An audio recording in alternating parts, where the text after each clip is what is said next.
Assalamualaikum warahmatullahi wabarakatuh. Perkenalkan, nama saya Devita Nur Safitri dari kelompok 2. Di sini kami akan mempresentasikan hasil diskusi kami mengenai mekanisme hubungan defisiensi kalsium dengan kejadian obesitas. Adapun anggota kelompok 2 yaitu Devita Nur Safitri, Putri Yulistina, Albertina Prastika Menge, Imir Dida Pawari, dan Ilham.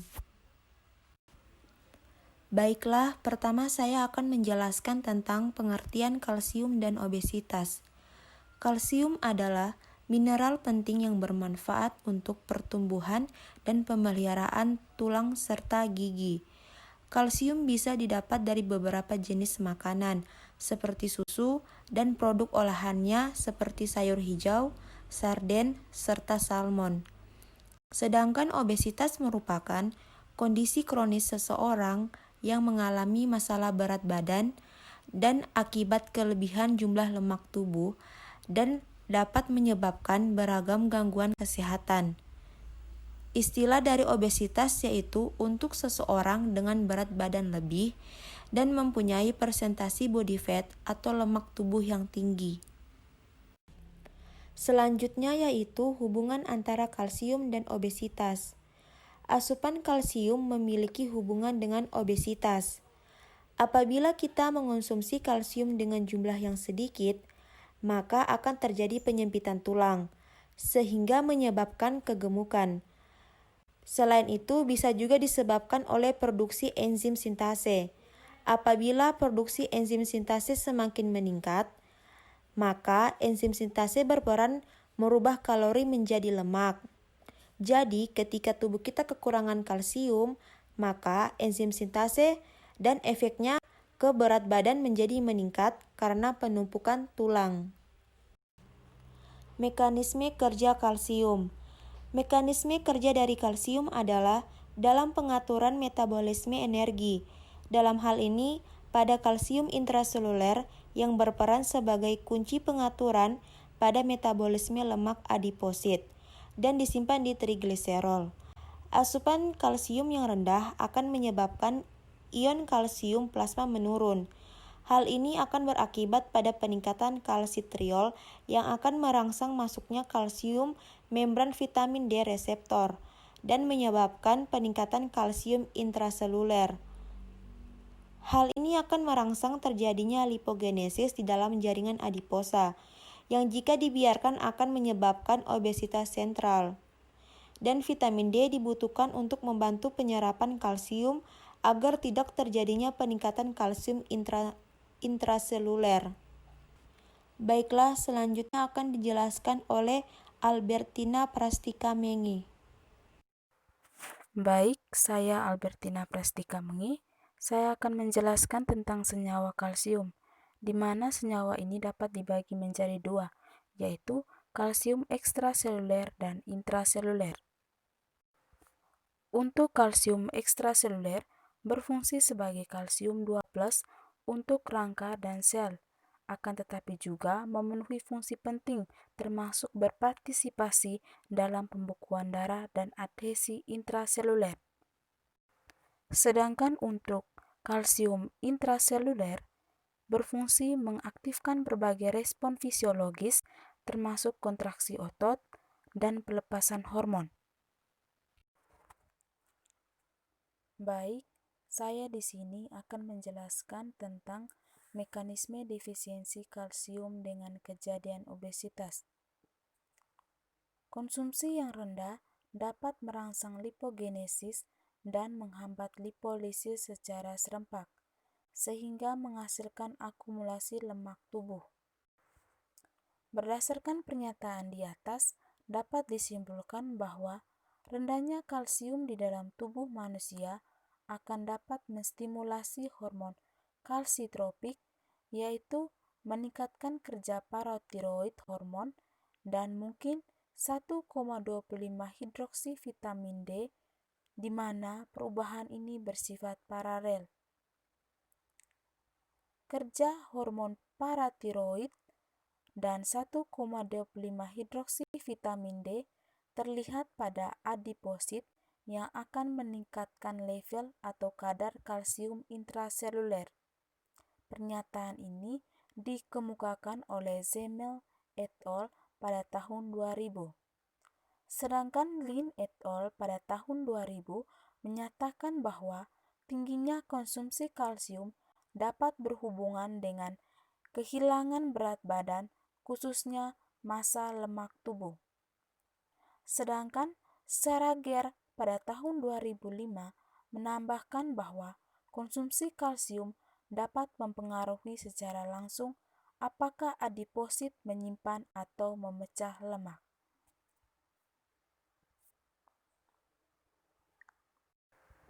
Baik, saya kembali akan menjelaskan mengenai senyawa yang terlibat dalam defisiensi kalsium dengan kejadian obesitas. Zat gizi mikro merupakan zat gizi yang dibutuhkan oleh tubuh dalam jumlah yang sangat sedikit. Tetapi apabila kekurangan dapat berdampak bagi kesehatan. Bahkan, kekurangan zat gizi mikro pada saat ini dikaitkan dengan obesitas sentral. Beberapa contoh kekurangan zat gizi mikro yang dikaitkan dengan obesitas sentral seperti kalsium dan air, absorpsi vitamin B12, tindakan enzim pemecah lemak, lipase pankreas, ekskresi insulin oleh pankreas, serta pembentukan dan pemecahan asetilkolin dapat dipercepat prosesnya dengan bantuan kalsium sebagai katalisator reaksi biologik. Saya Putri Yulistina, saya akan menjelaskan tentang proses transportasi dan penyimpanan tulang. Tulang berfungsi sebagai tempat penyimpanan dan sumber kalsium. Ketika kalsium dalam darah menurun, osteoklas akan meresorpsi kalsium dan melepas kalsium ke dalam darah jika kalsium darah menurun. Sedangkan osteoblas akan membentuk tulang dengan menggunakan kalsium di dalam darah. Proses sekresi, enzim sintase merupakan suatu enzim yang berperan mengubah kalori menjadi lemak.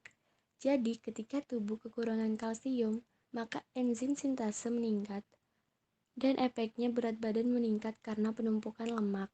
Sebagian besar ekresi, kelebihan kalsium, dilakukan melalui empedu dan feses.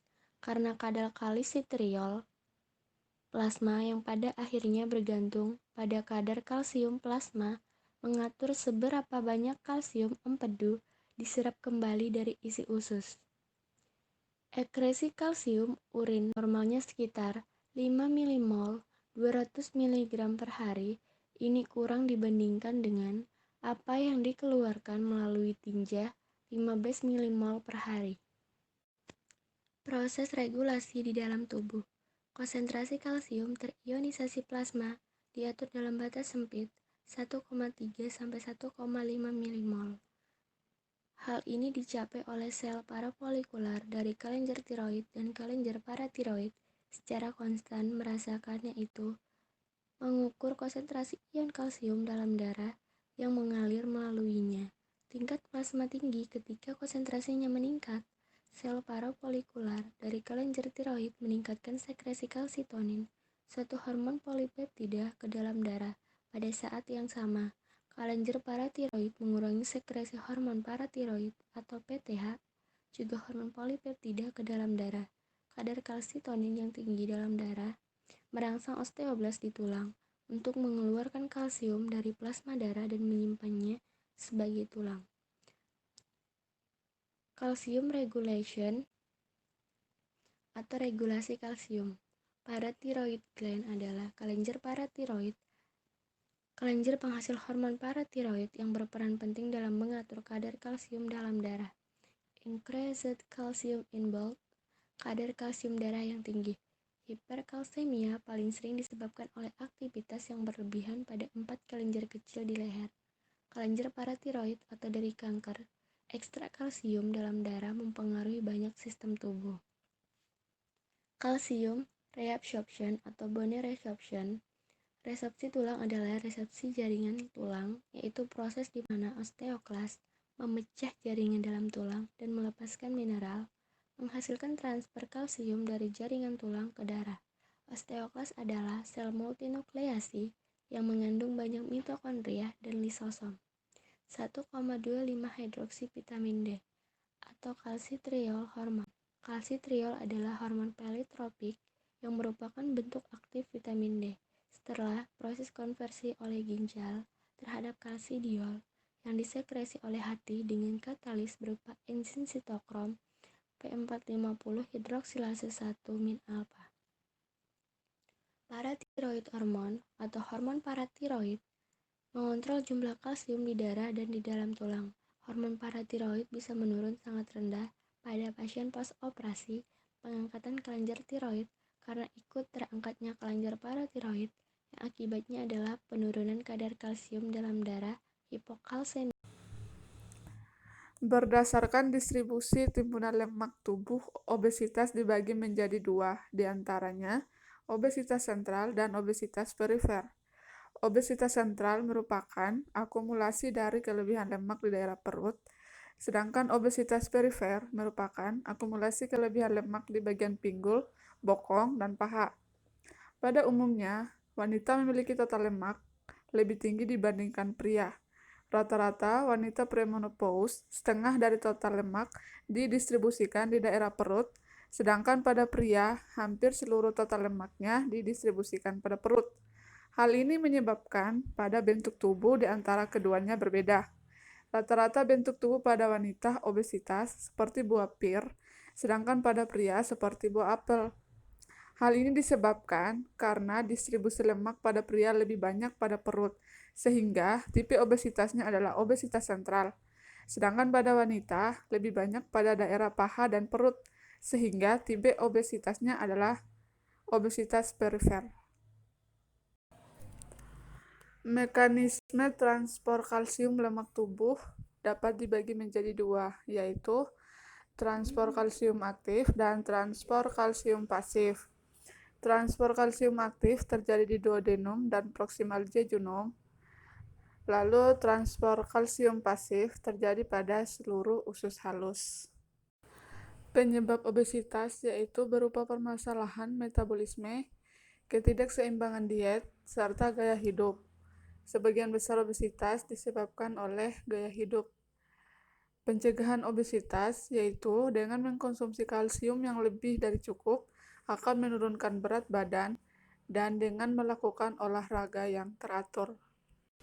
Baiklah, sekian dari diskusi kelompok kami. Apabila ada yang ingin ditanyakan, kami persilahkan. Kurang dan lebihnya kami mohon maaf. Wabillahi taufiq walhidayah. Wassalamualaikum warahmatullahi wabarakatuh.